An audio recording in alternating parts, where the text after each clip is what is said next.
What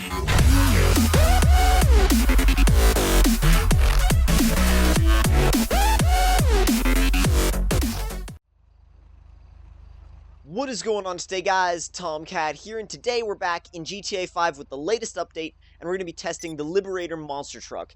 Now, this has been probably one of the most requested vehicles in GTA 5 pretty much ever. I remember wanting a monster truck from day one. A bunch of people that I asked as well about this wanted a monster truck from day one, and it's awesome to finally have it. And I've been playing around with this truck for quite a while, and it's crazy. It's fast. It will crawl over pretty much anything you want it to. It'll climb. It'll go up mountains. It'll go through actually really deep water. I was surprised by that. Just how deep of water it could go through, and it just looks good. Just the chassis is really well detailed, well rendered. So is the suspension, and you can see all of it working too, which is really cool to see. One thing that's kind of weird is when you get out of the truck, the flags at the back become static. They just stop moving around. I'll show you guys real quick.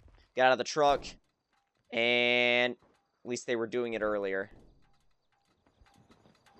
That's weird. They were doing it earlier. Wow, that just wow, that made me look brilliant. Anyway, sometimes they stay static, sometimes they don't. But the cool thing about this truck as well is the four-wheel steering. Now, the four-wheel steering is, I mean, obviously it's not going to allow you to set brilliant lap times or anything like that, but that's not what this is for. The four-wheel steering allows it to maneuver off-road very, very well and change direction very quickly, which is actually a good thing in a truck like this. I was actually in a public lobby earlier, and I was actually able to escape somebody that was chasing me in an adder, which I didn't think I was going to be able to do, because the adder is brilliant everywhere, on the street, off-road, pretty much everywhere. The adder is totally good to go, and I was not thinking that this thing was going to be able to outrun it, especially when it came to straight line off-road performance. This thing just got over the bumps a lot better than the adder did, and like I said, I was surprised, but it was definitely a pleasant surprise, because the fact that this thing is so fast makes it all the more desirable, at least to buy one. And yes, you know, it is a little bit pricey, and you may have to get a shark card in order to get one, but this is one of the vehicles where it's totally worth it to get a shark card exclusively for this vehicle. It's totally worth it. Not only because everybody else is going to have one, but just because it's fun. I mean, I'll show you guys real quick why this thing is so much fun. You can just line yourself up right next to a line of parked cars and just be like, you know what? I'll just go over that. And then you can go back the other way. That's the brilliant thing, is that it's not like the Sand King where you'll get stuck. I remember a bunch of times trying to do the same thing, like monster truck style stuff in the Sand King, and just getting stuck on top of the vehicles, whereas this is no problem at all. The tires are huge. It will climb over absolutely anything. As long as you don't flip it over, you're fine. I'm actually going to see if I can go back the other way. The best way to actually go over vehicles is from either the front or the back, because then you could just crawl right up the front of the vehicle, or like I said, the back of the vehicle. It makes it very, very easy to do. And I can definitely see some monster truck exclusive game types being made in the game type creator. Not game type creator, whatever it's called. I forget what it's called, where you make maps and game types and things like that. But I would go so far as to say that it's the most fun vehicle so far in GTA. I mean, like I said before, yes, it's not the fastest. Yes, it's not gonna win you any races, unless you're racing against other monster trucks, in which case it will. Or if you're trying to escape from an adder off-road, in which case, if you know what you're doing, you will get away. And I was also impressed by the detail on the tires, especially because tire detail isn't really, I don't know, it just doesn't seem like a big thing in GTA. It hasn't been something that I've noticed before, like especially on a lot of the standard cars.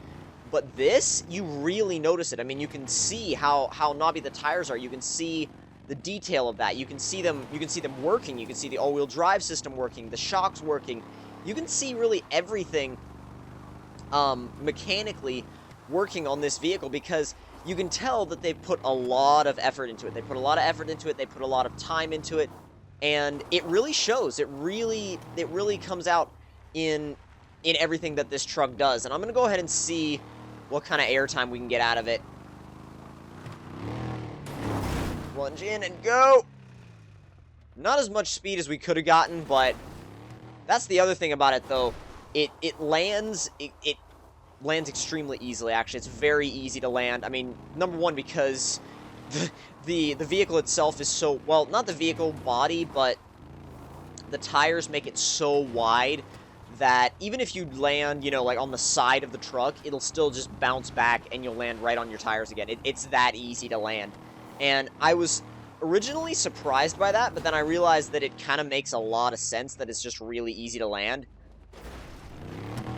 And even when you're going down the side of a cliff, like for example, the mountain by Fort Zancudo, I took this off of that earlier.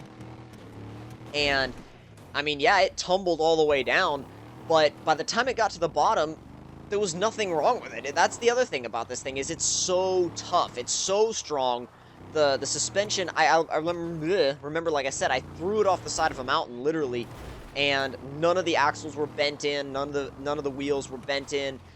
Everything was just the same as it was before, good to go. I mean, it was so strong, and no other vehicle in GTA that I've tested has been able to get thrown off the side of a mountain and end up at the bottom pretty much undamaged. I mean, the only thing that this thing had on it at that point was just a couple of paint scrapes. That was it, which makes this thing absolutely insane. Now, one thing that I will say about this truck is I will be doing a bunch of online stuff with this truck, in the form of free roam with it. I'll be doing monster truck cruises with it. We'll be doing off-road monster trucking with it. We'll also be trying to do some maybe even some car crushing. We'll see. I'm gonna try and get like a team of monster trucks together and maybe go up Mount Chiliad, because I think that would be really fun to do.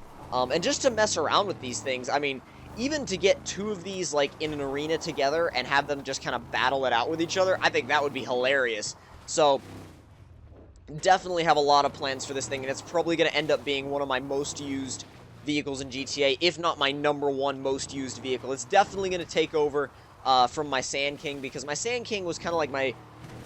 yeah, wow, it's starting to rain. That's kind of rare, actually, I find in GTA Online. It rarely rains in my game. Anyway, I would say the Sand King is probably my #2 most used vehicle. I mean, I would say my Zentorno, my Aventador, is, well, not really Aventador. It's like Aventador, Sesto Elemento, and a little bit of something else kind of thrown in there. But anyway, the Zentorno is probably my #1 most used vehicle. And then the Sand King was my second most used, and this is, I can definitely see it replacing the Sand King, just because of its sheer capability and craziness and power and speed and overall ease of use. It's like, it's really easy to use, really easy to drive, and you'd think it'd be really intimidating, it would be really hard to keep in a straight line. Specifically, I was concerned it was going to be hard to keep in a straight line and that was going to hurt the fun factor, but that is absolutely gone now. I mean, it doesn't even matter. You can take this thing wherever you want it to, and it'll just be easy to drive. That's the beauty of this thing, is that it looks crazy, but it's extremely easy to drive, and you just go right over traffic cars. You can head down the middle of the highway in this thing and literally just drive over everybody. That's actually one of the most fun things to do in it, is just to head down the highway and drive over everything. And then it just balances. It balances on two wheels and then just comes right back down. It's brilliant. The balance of this vehicle is very well centered. And even after something like that, the wheels and tires are fine. No, the axles aren't bent. Nothing is bent out of shape. Everything is good to go. But I definitely think, like I said, that this will become, I don't know, for better or worse, the most used vehicle in GTA Online. I think we're going to be seeing a ton of these. But if you guys enjoyed this review, don't forget to leave me a like. Tell me in the comment section down below what you guys thought of it. And if you're new to my channel, don't forget to subscribe for more. And I will see you guys in the next one. Talk to you guys later.